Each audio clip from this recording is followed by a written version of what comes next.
Masya Allah. Assalamualaikum warahmatullahi wabarakatuh. Alhamdulillah wa syukrulillah wassalatu wassalamu ala rasulillah Sayyidina Muhammad ibn Abdillah wa ala alihi wa ashabihi wa mawalah, amma ba'd. Anak-anakku semuanya yang di PAUD, Masya Allah, ini akhir sana. Setelah PAUD mau kemana? SD, Masya Allah. Setelah PAUD mau ke SD.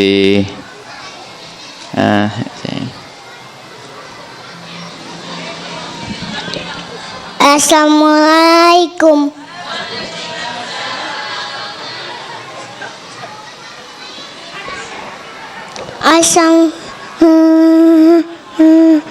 Saya Haman.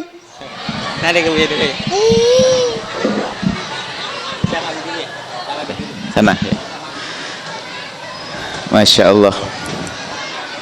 Thank you anak-anakku yang soleh. Setelah PAUD mau kemana? Ke SD atau ke tahfidz. Masya Allah. Yang pertama anakku yang soleh soleha, kalian harus banyak bersyukur kepada Allah karena Allah telah memudahkan kalian belajar apa yuk? Ada Al-Qur'annya, ada macam-macam belajar agama. Itu biarkan nangis. Itu kalau Allah memudahkan seorang anak belajar seperti kalian, berarti kalian disayang oleh Allah. Ya sayang, syukurnya ngucapin apa? Alhamdulillah.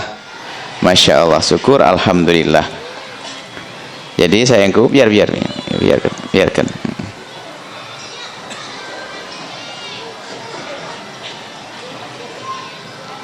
Sayang ya.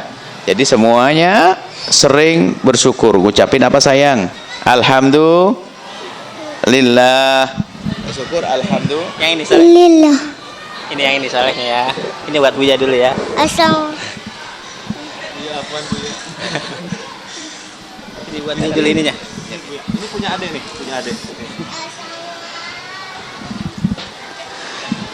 Dan juga kepada para ibu-ibu ini, bapak-bapak, para wali santri, kita harus cerdas ya melihat anak-anak. Zaman ini zaman mengerikan. Jangan berpikiran aneh-aneh tentang pendidikan, karena setan itu juga berlomba-lomba untuk membawa anak-anak kita untuk dalam kerusakan. Makanya ada orang tua yang nggak cerdas, sehingga yang dipikirkan hanya kebiar saja. Misalnya di sebuah sekolah, di sana ramai anak belajar, tapi tidak diperhatikan sisi akhlaknya, sisi pergaulannya, sehingga anak pada akhirnya menjadi anak menyusahkan orang tua. Kalau menyusahkan di dunia saja itu berbatas, akan tapi kalau menyusahkan di akhirat, mereka tidak kenal sholat, tidak mau sholat, dan seterusnya. Maka sebagai orang tua harus berpikir, yang terpenting anakku adalah bagaimana mereka itu benar kenal Allah. Ini terlebih dahulu, yang pertama dan utama. Lingkungan yang selalu menjadikan dia mendapatkan nilai ibadah, itu yang pertama dan utama. Kemudian ini ada sebagian orang tidak pernah berpikir untuk itu, karena ketahuilah anak kecil kita yang belajar ngaji dan sebagainya, dia ada pahalanya, yang mendapatkan adalah juga orang tuanya. Belum lagi pergaulan di luar itu sangat mengerikan, menyusahkan. Jadi jangan sombong lah. Orang-orang hebat, pendidik hebat pun kualan dengan keadaan di luar. Seandainya anaknya itu kayak robot, bisa diprogram belok ke pondok, mereka akan dibawa ke pondok semuanya.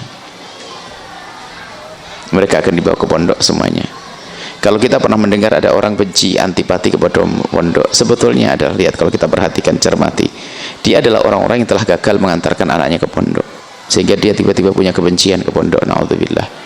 Atau dibalik, sebetulnya karena Allah tidak menyayang dia, maka anaknya tidak diberikan kerasan di pondok, lalu dia jadi benci ke pondok. Coba aja itu.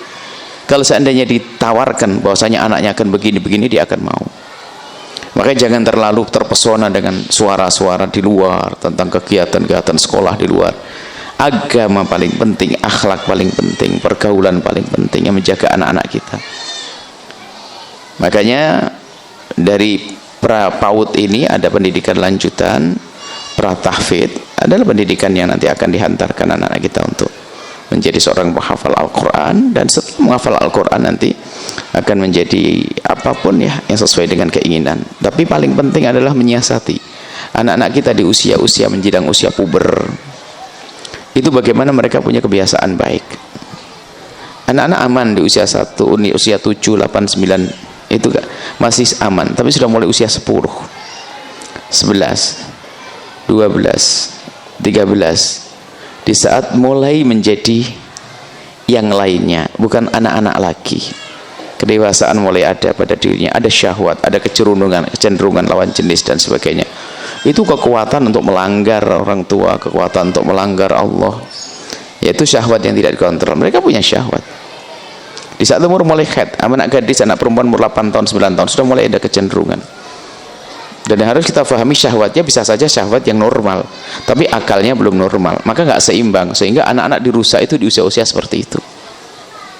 Anak-anak di luar sana itu mulai rusak, ancur-ancuran itu adalah di saat usia-usia pancaroba itu. Sehingga sangat tepat kalau anak-anak kita di usia SD wajar, biar kita tidak terlalu sibuk lah kalau kita ngurusi anak kita ngapal Quran, kita juga nggak bisa.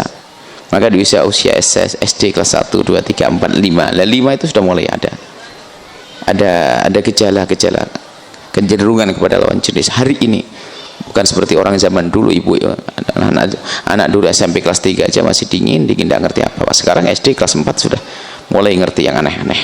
Nah, di saat seperti itu kita harus waspada. Jadi kita tidak bisa ngomong dia seperti anak kecil.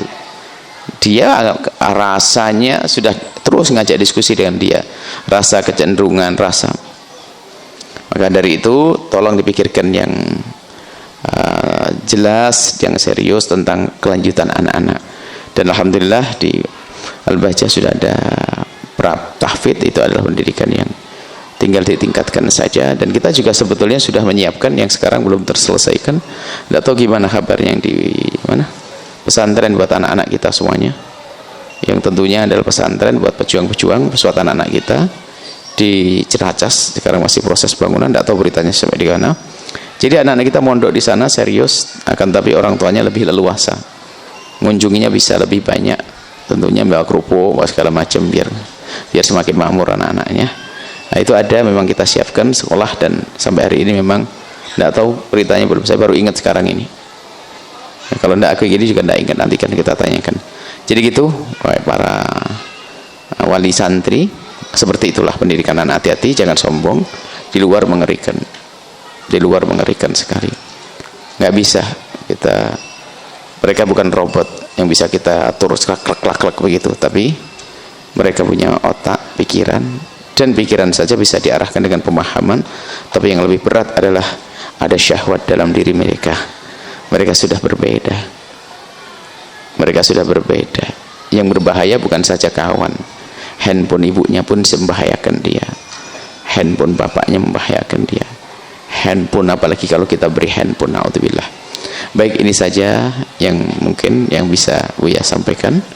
Insyaallah motivasi pada orang tua, lanjutkan antara masuk SD atau masuk tahfidz, pra-tahfidz, kemudian masuk tahfidz dan seterusnya. Jangan juga anak-anakku semuanya ya ikut, anak hebat, anak baik, patuh guru dan orang tua.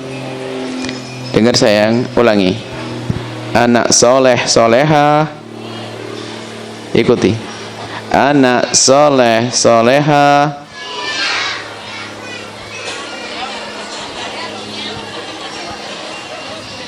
anak soleh soleha. Baik, siap. Baik, jadi Buya ingin kalian ngikuti omongan Buya ya. Anak soleh soleh, ikuti anak soleh soleha gitu ya. Ikuti sayang, anak soleh soleha, anak soleh, soleha, patuh pada orang tua dan guru. Anak soleh, soleha, patuh pada orang tua dan guru. Anak soleh, soleha, nggak boleh cemberut sama umiknya. Siapa suka cemberut? Anak soleh soleha tidak boleh cemberut sama umiknya.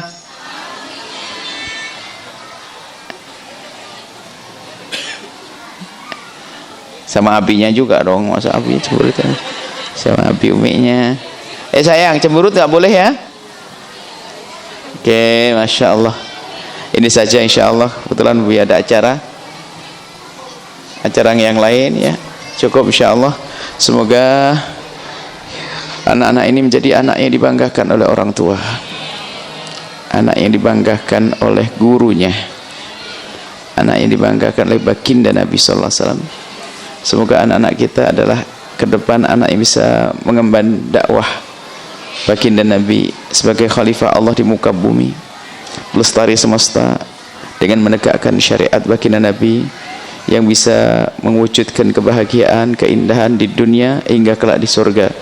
Dan semoga Allah menjadikan kita dan anak-anak kita dengan orang tua kita dengan guru-guru kita, orang yang saling mencintai karena Allah, dijauhkan dari segala fitnah, panjang umur, sehat afiat, husnul khatimah, dan Allah mudahkan kita dalam mendidik anak-anak kita.